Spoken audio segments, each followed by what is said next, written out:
하나님의 말씀 요한복음 12장 27절부터 36절까지 말씀입니다. 요한복음 12장 27절부터 36절. 자, 우리 한 목소리로 같이 한번 읽어보겠습니다. 시작. 지금 내 마음이 괴로우니 무슨 말을 하겠느냐? 아버지시여, 이때로부터 나를 구하여 주소서라고 하겠느냐? 그러나 내가 이것을 위하여 이때에 왔다. 아버지시여, 아버지의 이름을 영광스럽게 하소서. 그러자 하늘에서 소리가 났는데 내가 이미 영광스럽게 하였고 또다시 영광스럽게 할 것이다 라고 하니 곁에 서서 들은 무리가 천둥이 울렸다 라고 말하였고 다른 이들은 천사가 그분께 말하였다 라고 하였다. 예수께서 대답하여 말씀하셨다. 이 음성이 난 것은 나를 위한 것이 아니라 너희를 위한 것이다. 이제 이 세상에 심판이 이르렀고 이제 이 세상의 지배자가 쫓겨날 것이다. 내가 땅에서 들리면 모든 이들을 내게로 이끌 것이다. 예수께서는 이것을 말씀하셔서 자신이 어떠한 죽음으로 죽으실 것을 암시하셨다. 그러자 무리가 그분께 대답하기를 우리는 율법에서 그리스도께서 영원히 계신다고 들었는데 어떻게 선생님은 인자가 들려야 한다고 말씀하십니까? 이 인자는 누구입니까? 하니 예수께서 그들에게 말씀하셨다. 아직 잠시 동안은 빛이 너희 가운데 있을 것이니 빛이 있는 동안에 다녀 어두움이 너희를 이기지 못하게 하여라. 어두움 속에 다니는 자는 자기가 어디로 가는지 알지 못한다. 너희는 빛이 있는 동안에 빛을 믿어 빛의 아들들이 되어라. 예수께서 말씀을 하시고 그들을 떠나 숨으셨다. 아멘. 지난 시간에 예수님께서는 미랄에 대한 비유를 들으시면서 예수님의 영광이 어떠한 식으로 드러나게 될 것인지를 설명해 주셨습니다. 이 비유는 예수님의 죽으심이 택자들을 위한 대속적 죽음이 될 것을 암시하는 비유였습니다. 한 알의 미랄이 한 알 그대로 있으면 아무런 열매를 맺지 못하지만 그 미랄이 땅에 떨어져 묻히면 많은 열매를 맺는 것처럼 예수님의 죽으심도 그러합니다. 예수님께서 이 땅에 오신 것부터가 영광스러운 주님께서 하늘 보좌에서 내려와 마치 미랄이 땅에 떨어지는 것처럼 그분 자신을 낮추신 것이고 미랄이 땅에 묻혀 죽는 것은 예수님께서 십자가에 달려 그분의 생명이 대속물로서 드려지는 것을 말합니다. 하나님의 구속 계획의 성취라는 이 영광에 이르기 전에 그리고 예수님께서 죽으시고 부활하셔서 다시 하나님 우편으로 올라가시는 그 영광이 성취되기 전에는 먼저 이러한 죽음이 있어야 합니다. 그래야만 예수님의 속죄로 인해서 많은 이들이 죄 용서를 얻을 수 있고 또 그분의 의와 생명을 힘입어 많은 이들에게 영생을 주실 수 있기 때문이었습니다. 예수님께서는 그분을 찾아온 헬라인과 제자들에게 하나님께서 보여주시고자 하시는 참된 영광은 이러한 죽음과 자기 부인을 통해서 이루어지게 될 것을 말씀하셨습니다. 세상이 기대하고 추구하는 방식과는 그러한 영광과는 다른 방식으로 이루어질 것이다 하는 그것을 가르쳐 주신 것입니다.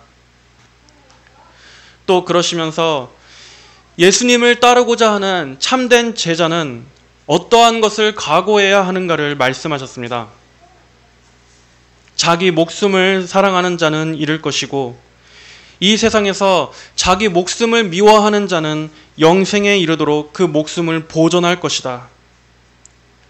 여기서 자기 목숨, 이 자기 목숨을 한마디로 말한다면 나를 이루는 가장 근본적인 자아 사랑을 말합니다. 그래서 자기 목숨을 사랑한다는 게 뭐냐? 자기의 영광과 자기의 기쁨만을 최우선으로 여기며 사는 그러한 삶을 말합니다. 자아 중심적이고 모든 가치관과 삶의 결정을 오직 내가 기준이 되어서 철저히 나의 만족을 중심으로 사는 것입니다. 그렇기 때문에 그런 사람은 예수님께 자신을 내어드릴 수가 없습니다. 자아를 가장 소중히 여기고 나를 부인하지 않는다면 말씀과 내 자아가 충돌할 때 말씀을 버리고 나의 자아를 택합니다. 믿음 때문에 내가 손해를 보거나 핍박을 받게 되면 나의 자아와 자존심이 더 소중해서 차라리 예수님을 잃는 쪽을 택합니다. 내가 가장 소중하기 때문에 믿음과 나의 자아 사이에서 저울질을 하게 되는 그러한 상황이 닥치게 되면 차라리 영생을 잃을지언정 예수님을 위해 나를 부인하는 것은 견딜 수 없어 합니다. 이런 마음은 예수님을 따를 수가 없습니다. 아직 그는 예수님께 넘겨진 삶이 아닙니다. 사람은 결코 두 주인을 섬길 수 없기 때문입니다. 오직 하나님만이 나의 주인이 되시느냐, 아니면 하나님을 밀어내고 내가 나의 주인 된 삶을 사느냐, 이렇게 누가 주인이 되느냐에 따라 그의 인생관과 삶의 방향은 따라가게 되어 있습니다. 이런 사람은 아직 예수님이 아닌 여전히 자기가 자기의 주인 된 사람이기 때문에 예수님을 따르고 있는 것이 아닙니다. 반면에 자기 목숨을 미워한다는 것은 무엇입니까? 나의 자아보다, 나 자신보다도 예수님을 더 소중히 여기고 사랑하는 것입니다. 여기에는 예수님에 대한 철저한 순종이 요구됩니다. 더 이상 내 뜻이 아닌 하나님의 말씀이 기준이 되는 것입니다. 미랄의 비유처럼 예수님을 따르는 자들 역시도 이제 성도는 자신이 예수님과 함께 십자가에 못 박혀서 자기의 옛사람이 죽었음을 고백하고 이제는 하나님의 말씀만 따르는 새 사람으로서 변화되었음을 믿습니다. 그래서 참된 회개가 무엇입니까? 오로지 나를 사랑하고 나를 위해서 살아왔던 그 방향을 이제는 하나님께로 돌이키는 것입니다. 이제는 하나님만 사랑하고 하나님께서 기뻐하시는 것을 추구하는 삶으로 방향이 바뀌어지는 것이 회개입니다. 내가 나를 사랑하고 나를 위하는 데 열심이었다면 이제는 전적으로 하나님을 위해 살아가는 그러한 삶으로 바뀌는 것, 바로 그것이 참된 회개의 열매입니다. 그래서 과거에 나한테 유익하던 것들도 그것이 하나님의 뜻에 반하면 과감히 그것을 꺾고 부인하는 쪽을 택합니다. 하나님께서 기뻐하시지 않기 때문에 아무리 내게 즐거움을 준다 할지라도 이제는 하나님의 뜻이 더 우선이기 때문에 기준을 나의 기쁨에 두는 것이 아니라 하나님께서 기뻐하시는가에 둡니다. 그리고 그러한 자기 부인의 동기는 어디에서 나옵니까? 말씀에 순종하지 않으면 벌을 받아서입니까? 나를 지옥 같은 어둠에서 그 멸망길에서 건져주신 하나님의 구원의 은혜가 너무나 소중하기 때문입니다. 내 죄를 용서해 주신 하나님의 그 은혜와 사랑이 너무나 감사하고 감격스러워서 그것이 너무나 내게 과분한 은혜였기 때문에 기꺼이 그런 은혜를 베풀어 주신 하나님께 나를 드리고자 하는 거기에서 나오는 것이 바로 자기 부인의 참된 동기가 됩니다.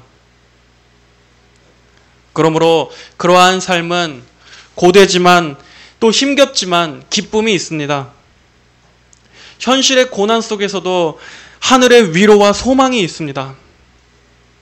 주님의 은혜가 너무나 감사하기 때문에, 그리고 하나님께서 오늘도 살아계셔서 날 영원히 돌봐주시고 영원토록 함께해 주신다는 그 믿음으로 인해서 어려움도 인내하고 견뎌내고, 그리고 이후에 있을 저 천국에 대한 소망으로 지금을 이겨낼 수 있는 힘이 되는 것입니다.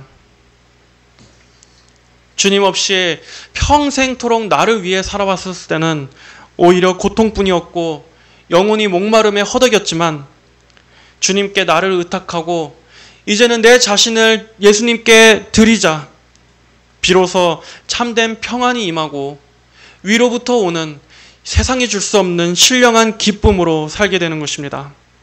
성도는 바로 이러한 기쁨으로 이 목마른 세상을 살아가는 존재입니다. 우리가 현실에서도 어떤 자기가 원하는 목적이나 목표를 이루기 위해서 현재의 고난을 인내하지 않습니까? 비록 그것이 당시에는 힘이 들지만 나중에 그 목적이 성취될 그 날을 바라보면서 지금 이때의 어려움을 힘들어도 애써 감내하지 않습니까? 우리가 세상을 살아갈 때도 그러한데 영생을 위해서 우리가 이 땅에서 자기를 부인하고 믿음 때문에 많은 어려움이 닥쳐도 그것을 인내하는 것은 당연한 것입니다. 차이점이 있다면 세상에서의 그런 노력은 나의 열심과 나의 노력으로, 나의 공로로 이루려는 것이지만 이런 신앙의 자기 부인은 모든 것이 은혜라는 것입니다. 하나님께서 구원을 주신 것도 은혜고 또 구원을 가장 소중한 것으로 여기게끔 내 마음을 변화시켜 주신 것도 은혜고 주님을 위해서 기꺼이 나를 부인하고 주님께 의탁하고자 하는 그러한 마음이 들게 해주신 것도 은혜입니다. 그리고 그러한 자기 부인 그리고 신앙의 모든 인내의 과정을 견디게 해주시는 것도 하나님의 은혜고 또 힘든 성도의 일생에 믿음과 소망으로 위로해 주시고 또 신령한 즐거움을 주시는 것도 은혜입니다. 이렇게 모든 것이 다 은혜입니다. 그렇기 때문에 우리 성도들의 자기 부인은 온통 침울하고 고통스러운 것만 있는 게 아니라 그 안에서도 기쁨과 영적인 보상이 있습니다. 믿음의 성장이 있고 하나님께서 성도들에게만 특별히 주시는 위로가 있습니다.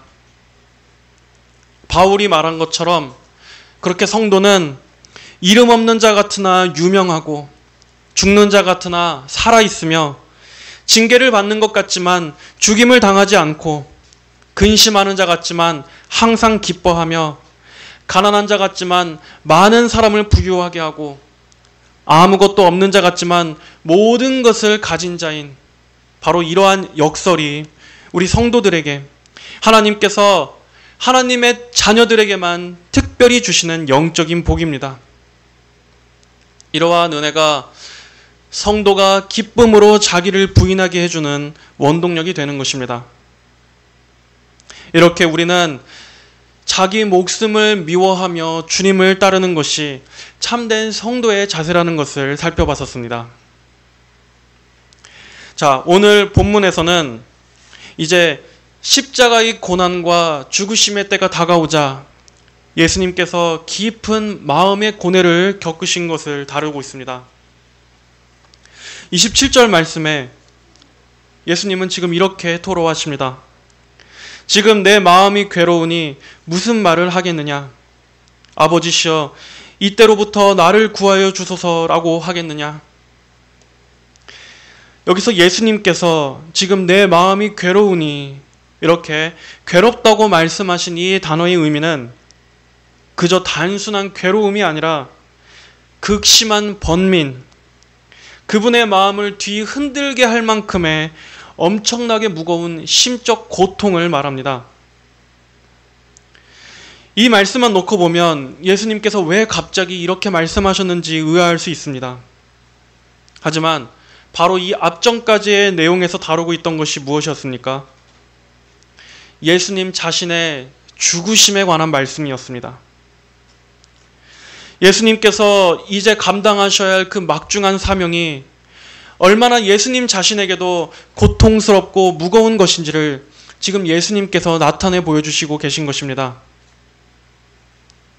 우리는 예수님께서 십자가를 지셨다는 것을 그저 관념적으로, 추상적으로 생각하기 쉽습니다. 아, 예수님께서 십자가에 달려 죽으셨구나. 그것이 나의 죄 때문이었구나.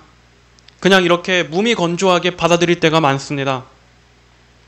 하지만 예수님께도 십자가에서 고난받고 죽으시는 이 일은 엄청나게 무겁고 고통스러운 일이셨다는 것을 알아야 합니다. 예수님께서는 신성을 가지신 하나님이셨지만 또 동시에 우리와 같은 인성을 지니신 완전한 사람이셨기 때문에 인간이 겪는 이러한 고통과 갈등을 그분께서도 오롯이 겪으셨습니다. 하지만 예수님께서 지금 겪으시는 이 번민은 단순히 죽음이 무서워서라거나 십자가로부터 도망치고 싶은 그런 번민이 아니었다는 것을 분명히 알아야 합니다. 만약 예수님께서 그저 죽음이 무서워서 이렇게 고뇌하셨던 것으로 이해한다면 그럼 역사에서 자기 신념 때문에 죽음 앞에서도 의연하게 죽음을 맞았던 그러한 사람들보다도 예수님이 더 겁쟁이인 것처럼 오해할 수 있습니다. 물론 십자가는 육체적으로도 충분히 두려운 것이기도 했습니다. 십자가는 아주 무시무시한 형벌이었습니다. 십자가는 일부러 범죄자들에게 가장 고통스러운 죽음의 형벌을 가하기 위해서 고안된 처형 방식이었습니다. 십자가형은 죄인을 의도적으로 장시간 살려두면서 서서히 죽입니다. 십자가에 매달린 사람은 못이 손과 발의 주요 동맥을 관통하는 고통을 겪을 뿐 아니라 숨을 쉬기 위해서 그 못 박힌 손과 발의 지탱에서 몸을 일으켜 세울 때마다 몸의 무게 때문에 더 극심한 찢어지는 고통을 겪어야 합니다. 그리고 그럴 때마다 십자가의 거친 나무 표면에 살갗이 다 찢겨지기도 했습니다. 그러면서도 빨리 죽지도 않고 죽을 때까지 몇 날 며칠 동안을 매달아 놓기도 했습니다. 또 십자가는 가장 수치스럽고 비참한 죽음을 가져다주는 사형이었습니다. 십자가 처형의 목적은 가장 악한 범죄자들로 하여금 공개적으로 십자가에 매달아 사회의 쓰레기 취급을 받게 하려는 의도로 만들어졌습니다. 완전히 나체로 온몸이 벌거벗겨지고 양팔을 벌리고 높이 매달리게 함으로써 많은 군중들 앞에 구경거리가 되고 조롱을 받는 등의 가장 비인간적인 굴욕감을 주는 형벌이었습니다. 그래서 얼마나 십자가형이 처참한지 영어로 극심한 또 몹시 고통스러운 이라는 말인 이 excruciating 이라는 단어가 원래는 문자적으로 십자가로부터라는 말에서 나온 말이었을 정도로 가장 고통스럽고 극심한 고문이 십자가형입니다. 그만큼 십자가형 자체만으로도 육체적으로 감당하기는 너무나 공포스럽고 두려운 것이었습니다. 하지만 예수님께서는 이러한 고통과 죽음이 무서워서 고뇌하신 것이 아닙니다. 예수님께서 이처럼 괴로워하신 것은 그분에게 전가된 우리의 무거운 죄짐 때문이었습니다. 육체의 고통보다 더 고통스러운 것은 죄에 대한 하나님의 진노가 얼마나 가공할 만한 무서운 심판이 내릴지를 아셨기 때문입니다. 죄가 무엇인지를 온전히 아셨던 주님께서 그 죄의 대가인 죽음과 형벌이 얼마나 무서운 것인지를 아셨기 때문입니다. 예수님은 죄가 없으신 분이었습니다. 예수님은 거룩하시고 무죄하시고 죄를 알지도 못하신 분이었습니다. 하지만 이제 그분의 등에 우리의 무거운 죄가 얹혀지게 됩니다. 그리고 예수님은 우리의 죄 때문에 수치와 모욕을 당하시고 저주를 받으시고 죽으시고 심판과 형벌을 받으셔야 합니다. 십자가상에서 하나님의 무서운 진노와 공의의 심판을 받으셔야 합니다. 그리고 우리 대신 지옥에 떨어지셔야 했습니다. 예수님은 한 번도 성부 하나님과 끊어진 적이 없으셨습니다. 영원전부터 단 한 번도 아버지와 단절된 적이 없으셨습니다. 하지만 이제 십자가에서는 하나님의 그 사랑과 인자에서 끊어져서 성부 하나님의 무서운 진노와 버리심을 당하셔야 합니다. 영원전부터 함께 사랑하셨던 그 아버지께로부터 완전히 버림을 받으셔야 합니다. 이것이 예수님을 가장 고통스럽게 짓누르는 일이었습니다. 이것에 비한다면 육체의 고통은 아무것도 아니셨을 것입니다. 우리 대신 죄가 되시고 우리 대신 저주가 되셔서 사랑하는 아버지로부터 완전히 끊어지고 완전히 버림받으셔야 했던 것, 예수님은 지금 이것 때문에 큰 고뇌를 겪고 계신 것입니다. 예수님께서 십자가상에서 나의 하나님 어찌하여 나를 버리셨나이까 하고 부르짖으셨던 것은 그저 고통에 부르짖은 절규나 외침이 아닙니다. 또 그의 상당한 고통이었다는 걸 표현하기 위한 그런 추상적인 말도 아니셨습니다. 문자 그대로 진짜로 예수님은 아버지로부터 버림을 받으신 것입니다. 회개하지 않는 죄인이 마지막에 하나님의 자비의 손으로부터 끊어지고 완전히 버려져서 영원한 지옥에 던져지게 되는 것처럼 예수님은 그렇게 우리의 죄를 온전히 대속하시기 위해 모든 심판과 형벌을 그분께서 전부 다 오롯이 받으셔야 했던 것입니다. 이 모든 것을 아시는 예수님의 그 고뇌는 우리 인간이 겪는 공포와는 비교도 할 수 없는 고통이셨을 겁니다. 우리는 이렇게 예수님의 십자가 고난은 우리 인간이 생각하는 것과 달리 성자 하나님으로서 겪으셔야 했던 그러한 관점에서 바라봐야 합니다. 그것이 예수님께는 얼마나 가장 처참하게 낮아지신 일이었는지, 단순히 목숨을 내어준 정도가 아니라 가장 거룩하시고 높으신 영광의 하나님께서 가장 추악하고 가장 저주받은 형태의 죽음으로 성부 하나님과 단절되어 죄인처럼 저주를 받으셨는지, 그것이 그분에게 어떠한 의미였는지를 묵상해 봐야 하는 것입니다. 그럼에도 우리는 감히 예수님께서 겪으셨던 고뇌를 눈꼽만치도 이해하기 어려울 것입니다. 예수님께서는 이렇게 번민하셨지만, 그러나 예수님은 하나님의 뜻에 절대적으로 순종하시면서 자신이 감당해야 하실 그 구속사역을 저버리지 않으셨습니다. 이어서 말씀하십니다. 그러나 내가 이것을 위하여 이때에 왔다. 예수님께서는 친히 앞서 말씀하셨던 미랄의 비유와 또 자기 목숨을 미워한다는 것이 무엇인지 그 진정한 본을 우리에게 보여주십니다. 하나님의 뜻에 대한 온전하고 철저한 순종, 아버지의 뜻이라면 제가 이 잔을 온전히 마시겠습니다 하는 그러한 철저한 순종을 보여주고 계신 것입니다. 예수님은 이 목적을 위해 보내심을 받으셨기 때문에 예수님께서 그 고난의 잔을 온전히 마셔야만 하나님께서 택하신 영혼들을 구원하실 수 있기 때문에 예수님은 아버지의 뜻에 철저히 복종하신 것입니다. 자신을 부인하면서 말입니다. 그리고 이어서 기도하십니다. 아버지시여, 아버지의 이름을 영광스럽게 하소서. 이것이 예수님의 마음 안에 있는 가장 유일한, 가장 강렬한 열망이셨습니다. 하나님의 이름이 영광스럽게 되는 것. 예수님은 그분 자신의 이름을 영화롭게 하기 위해서 일하신 적이 한 번도 없었습니다.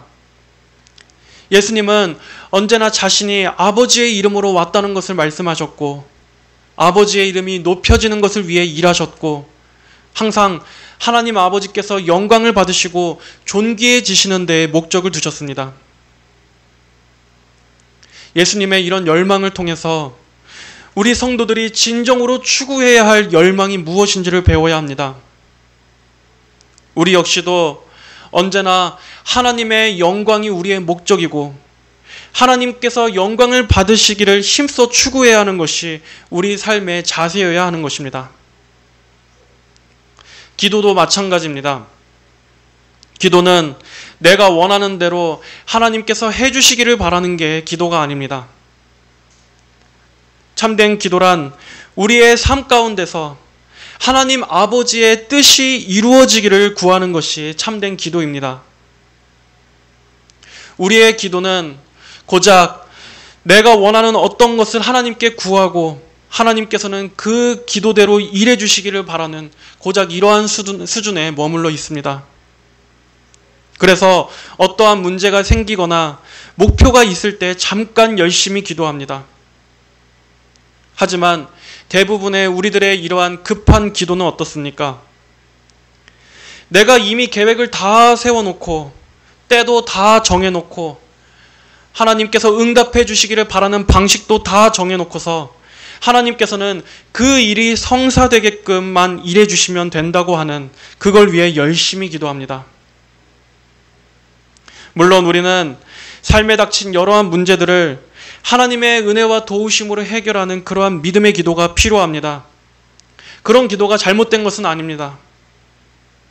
하지만 오늘 예수님께서 보여주신 이 기도는 우리에게 있어서 먼저 있어야 할 것이 무엇인가를 보여주십니다. 가장 먼저 하나님의 뜻대로 이루어지기를 구해야 한다는 것입니다.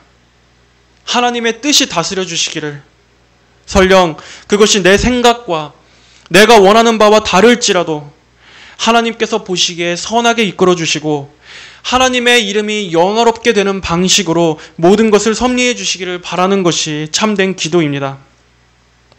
그리고 그것이 하나님의 뜻이라면, 내가 절대 바라지 않던 것이라 할지라도 그것이 하나님의 뜻이라 하면 제게 그것을 감당할 수 있는 믿음과 은혜와 힘을 달라고 구해야 하는 것입니다. 이렇게 하나님의 뜻에 나를 맞추는 게 기도지, 내가 원하는 대로 해달라고 떼쓰는 게 기도가 아닙니다. 주권이 하나님께 있는데 마치 내가 주인이고 하나님께서는 나를 위해 일하셔야만 하는 것처럼, 그러므로 우리는 우리가 소원하는 바를 기도하되 항상 그것이 하나님의 선하신 뜻대로 이루어지기를 기도해야 합니다. 나의 욕심과 내 야망을 위해서, 그리고 내가 생각하는 타이밍대로 역사해 주시기를 구하는 게 아니라 날 하나님 뜻에 철저히 복종시키고 꺾으면서 온전히 하나님의 뜻이 주관하여 주시기를 구하는 것이 하나님의 뜻대로 구하는 참된 기도입니다. 하나님께서 기뻐하시는 기도입니다.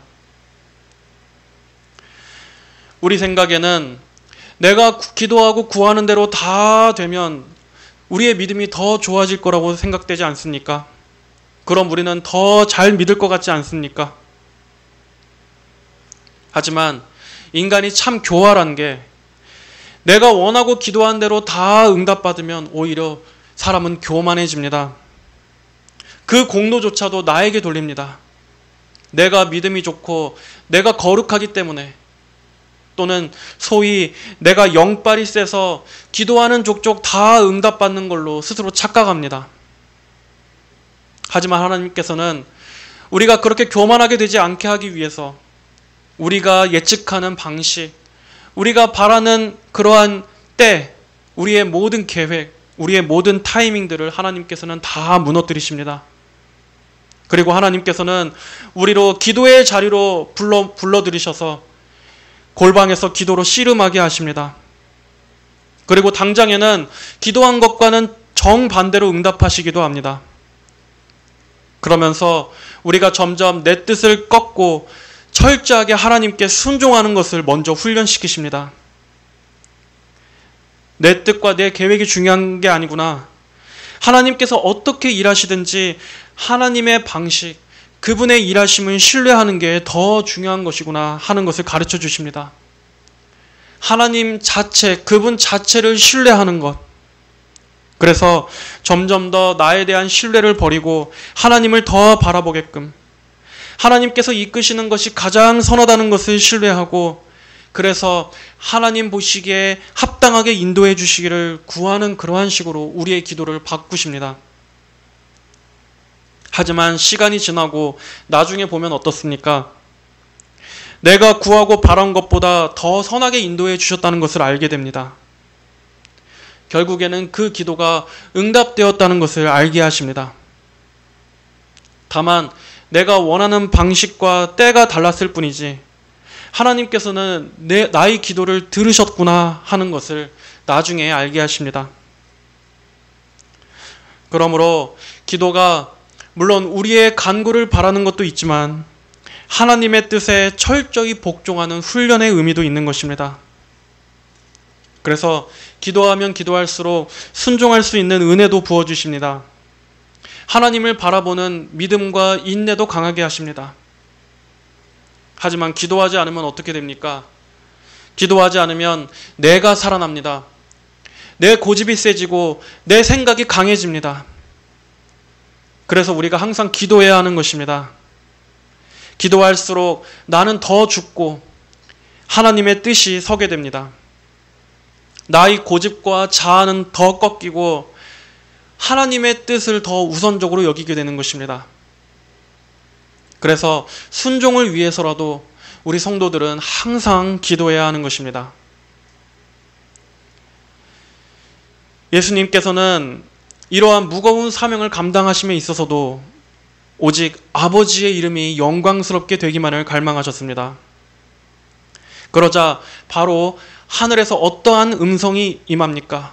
하나님으로부터 어떤 응답이 임합니까? 28절에 그러자 하늘에서 소리가 났는데 내가 이미 영광스럽게 하였고 또다시 영광스럽게 할 것이다 라는 하나님의 음성이 들려왔습니다. 예수님의 공생의 사역 기간 동안에 성부 하나님으로부터 이렇게 직접적인 음성이 들린 적은 총 3번 있었습니다. 첫 번째는 마가복음 1장 11절에서 예수님께서 세례 요한에게 세례를 받으셨을 때 하늘에서 너는 내 사랑하는 아들이다. 내가 너를 기뻐한다 라고 말씀하셨던 때와 마가복음 9장 7절에 나오는 변화산 사건, 구름으로부터 제자들에게 이는 내 사랑하는 아들이다. 너희는 이 아들의 말을 들어라 라고 말씀하셨던 그때에 이어서 오늘 지금 이때가 3번째입니다. 자, 그런데 예수님께서는 아버지의 이름이 영광스럽게 되시기를 기도했는데 여기서 성부 하나님께서는 내가 이미 영광스럽게 되었다라고 하시지 않고 영광스럽게 하였다라고 말씀하십니다. 예수님께서 아버지를 영광스럽게 하신 것이 아니라 성부께서 성자 예수님을 영광스럽게 하신 것으로 말씀하십니다. 이 말씀은 무슨 뜻입니까?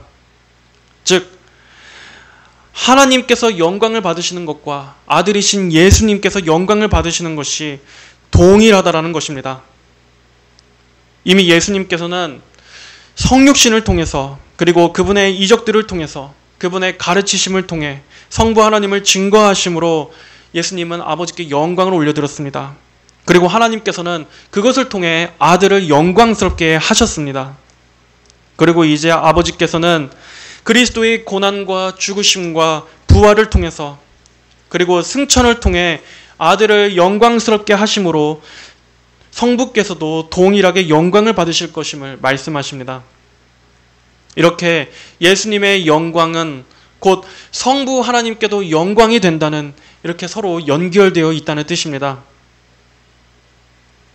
곧 아버지와 나는 하나다라고 말씀하신 예수님의 증언을 성부 하나님께서는 지금 공개적으로 확증해 주신 것입니다. 주님께서 하나님께로부터 보내심을 받은 하나님의 아들이자 그리스도시라는 것을 성부 하나님께서 큰 음성으로 증언해 주신 겁니다.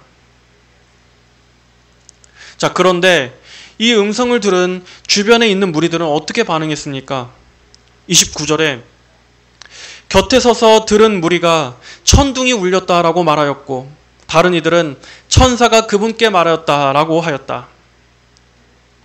이들이 천둥이 울렸다라고 말한 걸로 봐서 이 하늘로부터 들린 음성은 굉장히 큰 음성이었던 것 같습니다. 하지만 정작 이들은 하나님께서 말씀하신 그 음성의 내용은 이해하지 못했습니다. 그러자 예수님께서는 뭐라고 말씀하셨습니까? 이 음성은 나를 위한 것이 아니라 너희를 위한 것이다. 너희를 위한 것이다. 이 말씀이 무슨 뜻입니까? 하나님께서 그들로 하여금 부인할 수 없는 하나의 표적으로서 이 음성을 들려주셨다는 말입니다. 어떤 표적입니까? 예수님께서 하나님으로부터 보내심을 받은 하나님의 아들, 구세주이심을 사람들이 부인하지 못하도록 다시 한번 이러한 표적으로서 확증해 주셨다는 것입니다. 또 이들 중에서도 아직 예수님께 대한 확실한 이해와 믿음이 부족한 자들에게는 격려가 되도록 하시기 위해서 그들이 다시 한번 예수님에 대한 믿음을 더 확고하게 가질 수 있도록 그들을 격려하기 위해 이렇게 하늘로부터 큰 음성을 들려주신 것입니다. 그렇습니다. 여러분, 이렇게 복음은 누군가에게는 경고가 되고 누군가에게는 격려가 됩니다. 하나님께서 은혜로 택하여 주신 자들에게는 그 믿음을 더해주는 말씀이 되고 또 누군가에게는 이렇게 크고 선명하게 들려진 하나님의 말씀을 통해서 그들의 영적인 우둔함과 불신앙을 부인할 수 없도록 만드는 확실한 증거가 되는 것입니다. 그렇기 때문에 우리는 하나님의 말씀을 들을 때 그 말씀을 믿음과 결부시켜 들어야 합니다. 그렇지 않는다면 아무 소용이 없습니다. 히브리서 4장 22절의 말씀처럼 들은 그 말씀이 유익이 되지 못하는 것은 들은 자들이 말씀을 믿음과 결합시키지 않았기 때문이라는 우리는 이 경고를 잘 들어야 합니다. 또 성령의 조명하심을 구하면서 말씀을 잘 깨달을 수 있는 영적인 이해력을 구해야 합니다. 그렇지 않고서 말씀을 그저 대충 흘려 듣는다면 여기 이 군중들처럼 하나님의 말씀이 크게 울려 퍼졌음에도 그 내용을 전혀 깨닫지 못하고 어리둥절하게 되는 것입니다.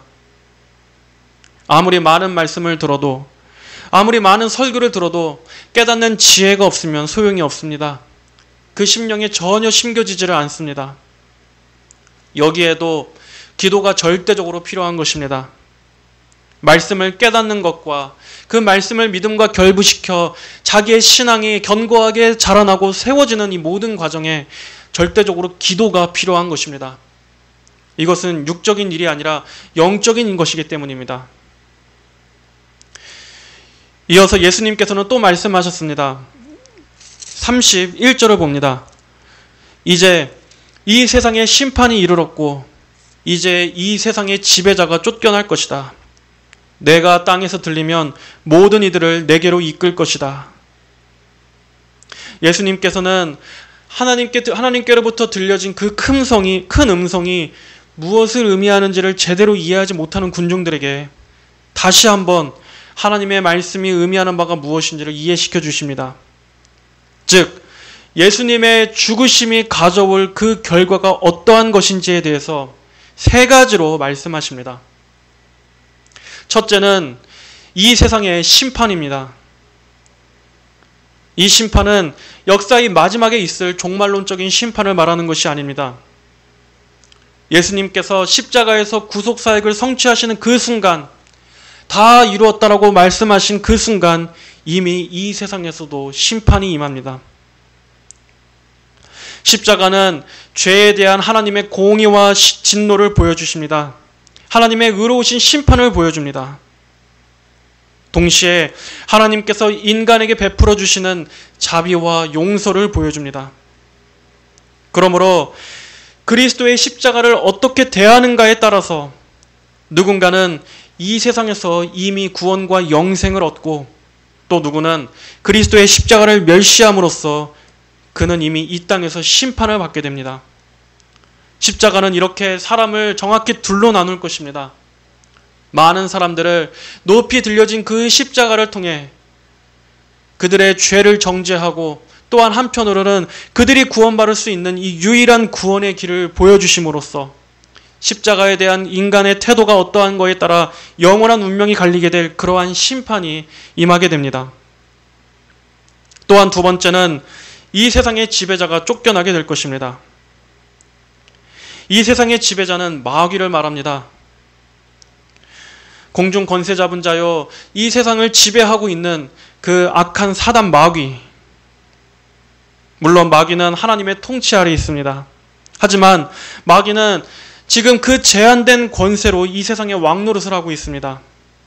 마귀의 역사가 하나님께 불순종하고 있는 진노의 자식들을 사로잡고 있는 것입니다. 그러나 예수님께서는 십자가의 세력으로 마귀의 권세를 파괴시키셨습니다. 십자가의 복음과 또 이 복음이 들어가는 곳과 교회가 세워지는 곳마다 마귀에게 사로잡혔던 있던 영혼들이 하나님께로 돌아오는 역사가 일어나고 마귀의 세력은 파괴될 것입니다. 복음이 들어가는 곳마다 사탄의 견고한 진들, 하나님을 대적하여 높아진 모든 견고한 것들은 무너지게 될 것입니다. 그리고 예수님의 이름이 전파되는 곳마다 어둠이 물러나게 될 것이고 악한 영들에게 사로잡혀 있던 자들이 노임을 받고 영혼의 자유를 얻게 될 것입니다. 이러한 사탄의 권세가 깨어지는 일들이 예수님의 십자가 사건으로 인해 이제 널리 퍼지게 될 거란 말씀입니다. 우상을 섬기던 어둠 속에 있던 자들이 빛 대신 주님께로 돌아옴으로써 마귀의 세력은 파괴될 것입니다. 또 세 번째는 많은 이들을 주님께로 이끄실 거라 말씀하십니다. 내가 땅에서 들리면 모든 이들을 내게로 이끌 것이다. 여기서 예수님께서 땅에서 들린다라는 말씀은 십자가에 높이 달리실 것을 말씀하는 것입니다. 예수님이 하늘과 땅 중간에 달리시는 것은 하나님으로부터 버림받으시고 사람들로부터는 배척을 당하는 것을 보여줍니다. 그러나 한편으로는 하늘과 땅을 이으시는 하나님과 죄인 사이를 다시 화목하게 하시는 중보자가 되시리라는 것을 보여줍니다. 그리고 예수님의 십자가 중보 사역으로 인해서 모든 이들을 주님께로 이끄실 것입니다. 여기서 모든 이들은 인류 전부를 말하는 것이 아닙니다. 만인 구원론을 지지하는 말씀이 아닙니다. 여기서 모든 이들은 모든 부류의 사람들을 말하는 것입니다. 어떠한 민족이나 어떠한 신분의 차별 없이 모든 부류의 사람들이 그리스도에 대한 믿음으로 인해서 그리스도를 믿음으로 인해 구원을 얻게 될 것입니다. 예수님께서는 그리고 그들이 자발적으로 나온다 말씀하시지 않고 이끌 것이라 말씀하셨습니다. 복음을 통해서 하나님께서 그들을 부르실 때 그들이 부르심을 받아 하나님의 이끌려 나오게 될 거라는 것입니다. 구원하실 자를 하나님께서 부르십니다. 그리고 그 대상, 그 믿음의 대상, 종착점은 그리스도이십니다. 예수님은 내게로 이끌 것이라 하셨습니다. 내게로. 예수님이 아닌 다른 중보자가 아니라 예수님을 믿음으로 그리고 예수님께 나아옴을 통해서 예수님을 구주로 영접함을 통해 그분을 통해 구원을 얻도록 이끄실 것입니다.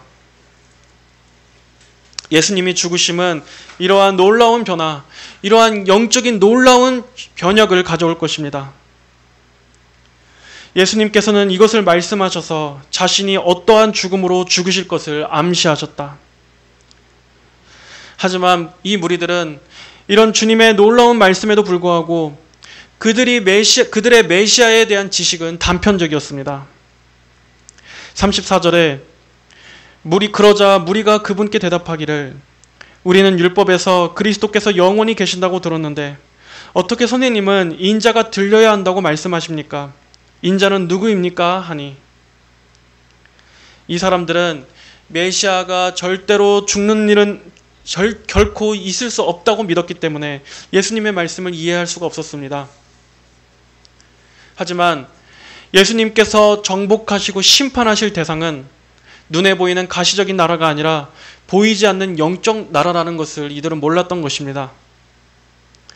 예수님이 구원하는 방식은 그분의 죽으심을 통해서 많은 이들에게 생명을 주시는 그러한 영적인 구원이라는 것을 이들은 알지 못했던 것입니다. 그리고 예수님은 마귀와 죄의 권세로부터 포로된 영혼들을 구원하시기 위해 온 것이지 이 세상의 정치적인 권세로부터 자유를 주시기 위해 오신 것이 아니었습니다. 이들의 질문에 예수님께서는 오늘 이제 마지막 말씀을 하시면서 대화를 마치십니다. 35절, 36절 말씀을 보겠습니다. 예수께서 그들에게 말씀하셨다. 아직 잠시 동안은 빛이 너희 가운데 있을 것이니 빛이 있는 동안에 다녀 어두움이 너희를 이기지 못하게 하여라. 어둠 속에 다니는 자는 자기가 어디로 가는지 알지 못한다. 너희는 빛이 있는 동안에 빛을 믿어 빛의 아들들이 되어라. 예수께서 말씀을 하시고 그들을 떠나 숨으셨다. 그렇습니다. 이 말씀은 오늘날 우리에게도 동일하게 중요한 말씀입니다. 모든 사람들은 반드시 둘 중 한 곳에 속해 있습니다. 바로 빛과 어두움입니다. 빛은 우리 주님을 말합니다.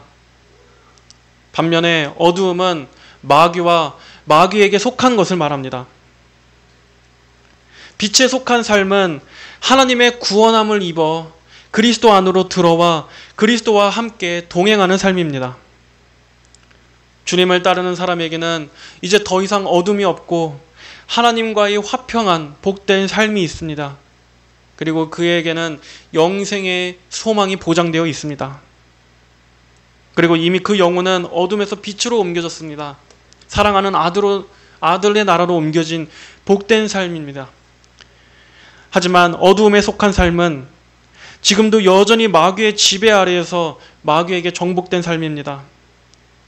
그는 아직도 죄의 노예요, 지옥으로 가는 멸망길 앞에 있는 것이며 하나님과 원수된 상태로 저주와 비참과 하나님의 진노가 그 위에 있습니다. 예수님께서는 빛이 있는 동안에 빛을 믿어 빛의 아들들이 되어라고 당부하셨습니다. 빛을 멀리서만 바라보다가 다시 어둠으로 돌아가는 것이 아니라 그 빛을 믿어, 곧 빛 대신 우리 구주 예수님을 믿어 빛의 아들들이 되어라. 단순히 빛을 보는 정도가 아니라 빛이신 주님과 개인적이고 친밀한 관계로 맺어지라는 것입니다. 즉 주님을 영접하라는 것입니다. 예수님의 오늘 이 말씀은 우리에게 긴박한 긴장감을 가질 것을 요구하십니다. 빛이 있는 동안 이 말은 이때의 기한이 있다는 것입니다. 빛이 항상 영원히 있는 것이 아니라 하나님께서 빛이 있는 그 기한의 때를 한정하여 놓으셨다는 것입니다. 그렇듯 지금은 하나님께서 복음을 통해 영혼들을 부르시는 때입니다. 사람들로 하여금 회개의 시간을 주십니다. 죄를 깨닫고 하나님께 돌아오게 하시기 위해 하나님께서 오래 참으심으로 죄인들에게 시간을 주시고 계십니다. 이렇게 빛이 있는 동안에 속히 예수님을 구주로 영접하고 하나님 안으로 들어와야 합니다. 하나님 안으로 돌아와야 합니다. 강단에서 이렇게 하나님의 말씀을 전하는 목회자를 통해서 여러분을 빛 대신 주님께로 인도하시고자 하시는 하나님의 그 음성을 무시하지 마십시오. 죽음 이후에 우리 앞에, 모든 사람들 앞에 영원한 두 세계가 놓여 있습니다. 한 곳에는 하나님의 풍성하신 사랑과 은혜가 가득한, 빛으로 가득한 곳이고, 다른 한 곳은 하나님의 일말의 자비도 끊어진 무서운 진노와 영원한 불만 가득한 곳입니다. 그리고 모든 사람은 이 두 곳 중 한 곳으로 반드시 가게 되어 있습니다. 인간의 마지막은 무덤이 끝이 아닙니다. 무덤 이후에 영원한 내세가 있습니다. 여러분 자신의 영혼은 어디로 가게 될지 생각해 보시기 바랍니다. 이것은 겁을 주려는 게 아닙니다. 누구보다 지옥과 멸망에 대해서 가장 많이 말씀하신 게 주님이셨습니다.